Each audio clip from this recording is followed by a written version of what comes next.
Hello everyone. Today we shall be continuing with our staffing process.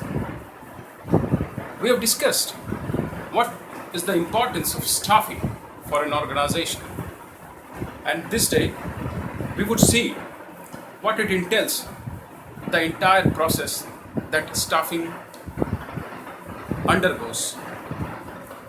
So let us begin with the entire staffing process. The first one is estimation of manpower requirement, or rather, what is the total amount of a total quantum of human resources employees that is required in the entire organization that has to be estimated. Now, before we take that, or before we quantify what is the total number of employees that is required, we have to analyze the requirement function wise as well as level wise. What are the different functions that has to be performed? How many superiors has to be there to supervise the work, and how many worker has to be there who actually has to execute the work? So we have to take or decide considering these two aspects, that is the actual workforce as well as the supervisory forces. Therefore, we have, sometimes it is referred as the line or the staff. Line refers to the specialist who are specialists in their work, whereas staff refers to the workers who actually carry out the work. So total requirement, total estimation of the human force in a work organization, it calls for estimation of the total employees function wise as well as level wise. Then comes the next process, that is job analysis.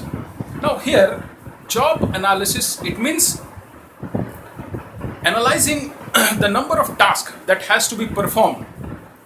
Now in the process, we have to analyze the workload as well as the workforce. That is the work analysis.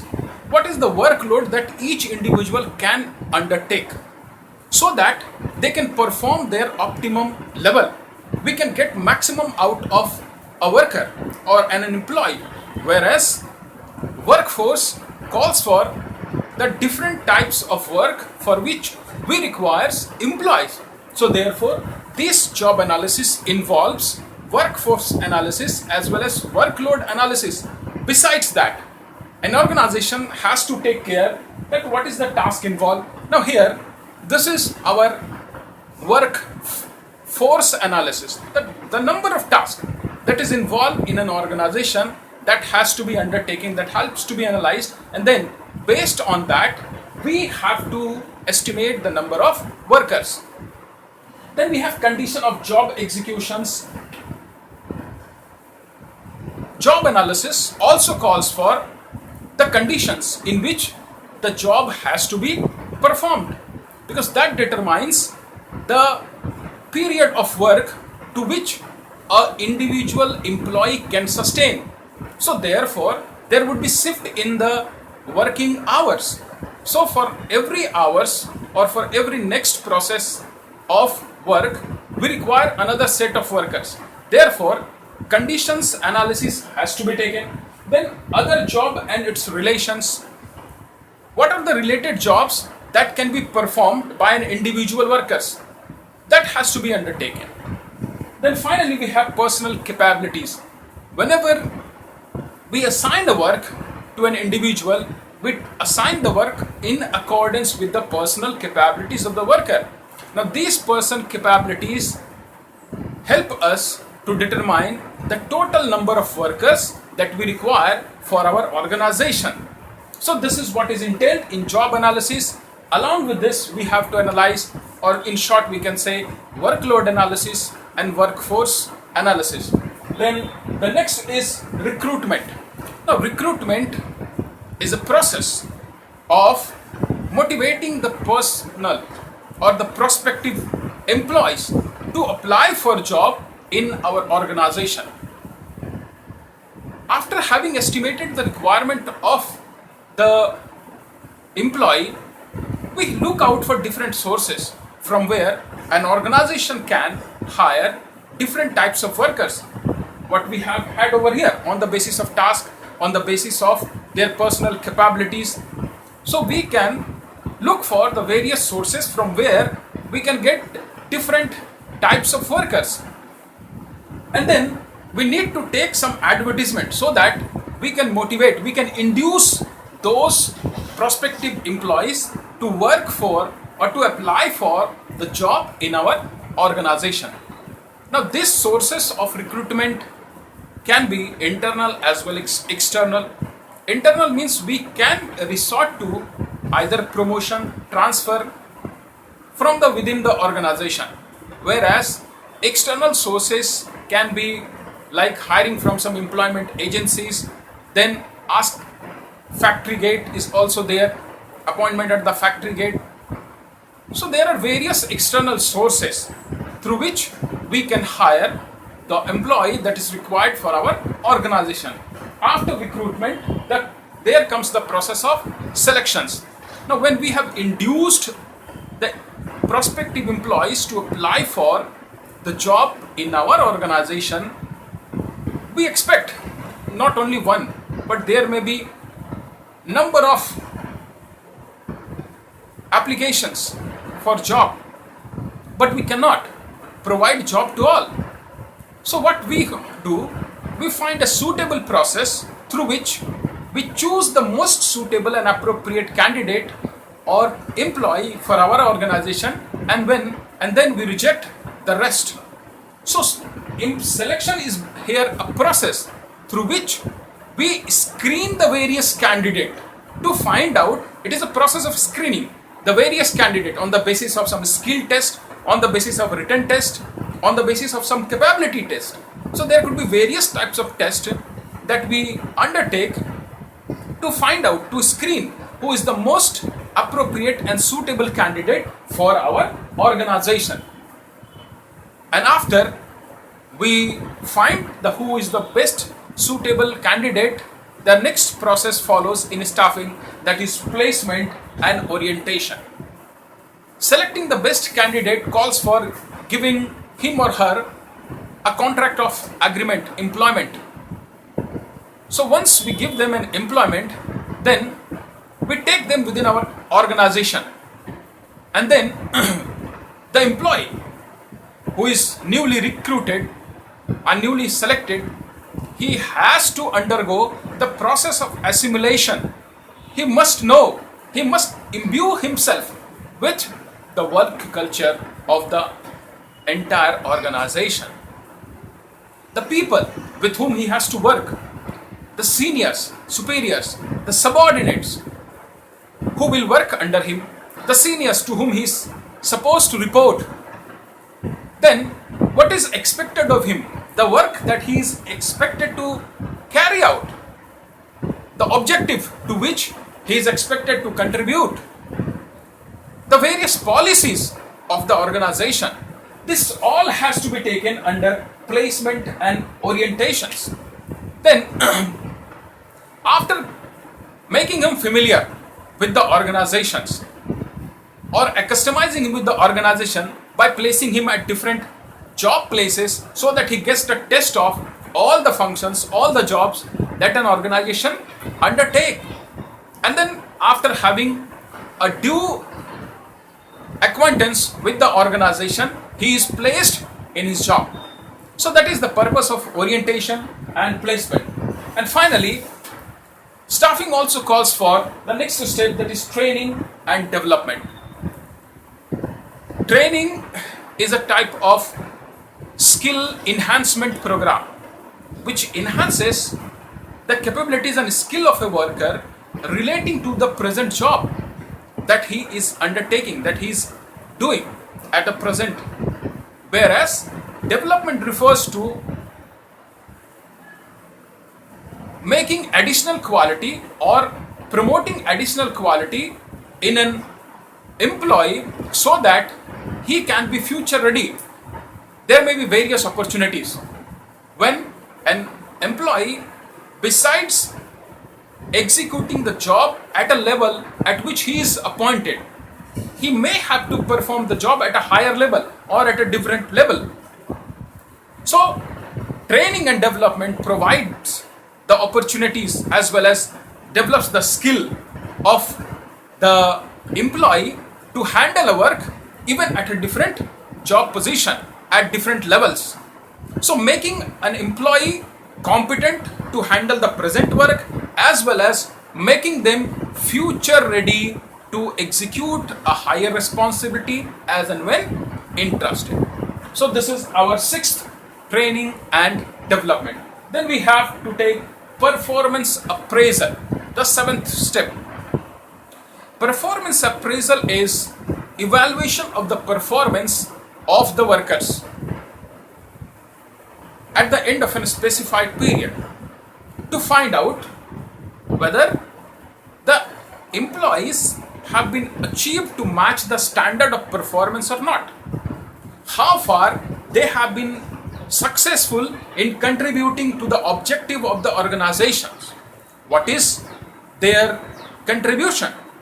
And then we have to find out whether there is any deviation from the standard of performance and the actual performance, or do there is something that has to be redressed, that has to be amended, that has to be corrected, or that has to be improved.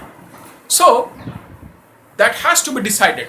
If it calls for that there is certain lacuna or weak point in an employee which had to be redressed, then such employee need to be instructed. He need to be further undergo a training. So that process, performance appraisal, is undertaken to find out what has been the accomplishment level of an individual employee, whether he has justified his selection or not.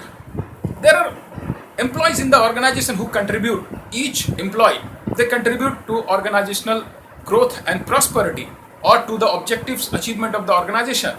So here, what is the accomplishment level? How far an employee has been able to contribute to the organizational objective is what our aim at performance appraisal. We find out the deviation and then we take the action which is necessary to redress the deviations. So after the seventh step, we have promotion and career planning. This is one of the important aspects of staffing. An employee join an organization not only for a limited period, but he join with the objective that he would be passing the entire life of job in this organization, in a particular organization. And during his entire job period, he expects himself to serve at different hierarchical position in the organization. He would get an opportunity to serve at different higher level in the organizational hierarchy, owing to his experience, owing to his performance in the organization. So the organization need not to concentrate about the scope, about the ambit, about the opportunity of a particular job to which an employee is selected, but they must also aim or provide a vistas of opportunity to the employees to serve at a higher level or at a different level in the organizational hierarchy at different point of time of his job life. So they have to take a career planning, that if there is a promotional aspect, after how many years an employee need to be given a promotions. He can be transferred to some other higher post or promoted to higher post. So that has to be undertaken under the staffing policy of an organization. Because if the organization do not get a chance, probably it may demoralize them. They would be suffering from lack of morale. They would not be feeling enthusiastic that even after putting so much efforts and spending so much year in an organization, their work is being not recognized. Their effort, their contribution is not being taken care of. It is not being recognized by the organization, and they feel reluctant to work. So therefore, career planning has to be taken. And finally, we have compensation. Money makes them move. We know. It is all that an employee took a job for fulfilling his daily requirement. There is a Minimum Remuneration Act or Minimum Wages Act that calls for that what should be the minimum payment that which an individual employee must be reimbursed, must be remunerated. So the process of remuneration has to be justified by an organization. It can be either piece rate system or time rate system. That is, remunerating an employee on the basis of the time devoted in his job. First, that is time rate. Whereas piece rate calls for, or rather refers to, such system of remuneration where an employee is remunerated on the basis of the quantum of work or number of units that is being produced by an employee. The quantum of work that is being performed by an employee. Now this piece rate system tends to be very motivating because an employee gets motivated to reach to a higher level of performance. But at the same time, there are certain demerits. It may results in lot of wastages, or a worker may not be very perfect and meticulous in the approach in his work due to achievement of the higher level of performance. So evaluating a types of remuneration that an organization has to adopt, it must calls for a particular types of remunerations method that goes on or that considers such amount which is necessary for fulfillment of the daily requirements of an employee. Then there should be a provisions for incentives and rewards. If an employee has done or have achieved a remarkable performance, his achievement has to be appreciated among the peer group. So this compensation is not only monetary, it should be non-monetary as well. It calls for appreciations among the peer group. So this is a direct motivation to the workers. And as rightly said, money make the mayor move. Money is an important, but at the same time, there are even non-monetary incentives that has to be provided, coupled with the monetary incentives, which goes on to make an individual employee more dedicated and more efficient in his performance of the work or the task that is being entrusted to him. So these are the organizational process that staffing entails, or rather this is the process of staffing. Now you can just have a look at it, that estimating manpower requirement first, then we have job analysis, third we have recruitment, fourth we have selection, and fifth we have placement and orientation, then sixth we have training and development, seventh we have performance appraisal, eighth we have career and promotion planning, and lastly we have compensation. So keep learning, let us meet us in the next class.